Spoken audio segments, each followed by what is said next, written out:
தமிழகம் முழுவதும் இன்று +2 பொதுத் தேர்வுகள் தொடங்கியுள்ள நிலையில் மதுரையில் தேர்வு எழுத சென்ற மாணவி ஒருவர் விபத்தில் உயிரிழந்த சம்பவம் பெரும் சோகத்தை ஏற்படுத்தியுள்ளது. விருதுநகர் மாவட்டம் ஆவியூரை சேர்ந்த கண்ணன் என்பவரின் மகள் துர்காதேவி.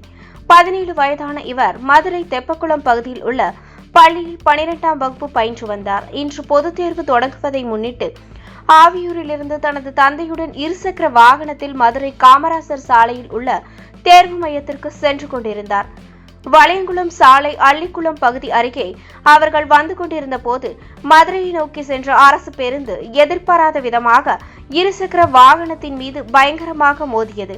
இந்த கோர விபத்தில் இருசக்கர வாகனத்திலிருந்து கீழே விழுந்த மாணவி துர்காதேவி சம்பவ இடத்திலே பரிதாபமாக உயிரிழந்தார்.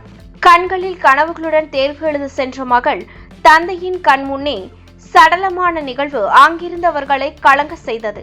தகவல் அறிந்து வந்த பெருங்குடி போலீசார் மாணவியின் உடலை கைப்பற்றி உடற்கூறு ஆய்விற்காக மதுரை அரசு ராஜாஜி மருத்துவமனைக்கு அனுப்பி வைத்தனர்.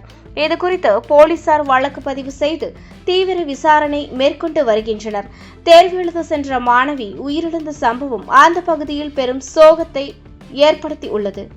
கரையோ அழுக்கோ மனசுல இல்லாம துணியில மட்டும் இருக்கட்டும், அத நாங்க நீக்கிடுறோம். கவலைப்படாத கண்ணா, இதுக்கெல்லாம் ஒரே சொல்யூஷன் லெபனான் தான்.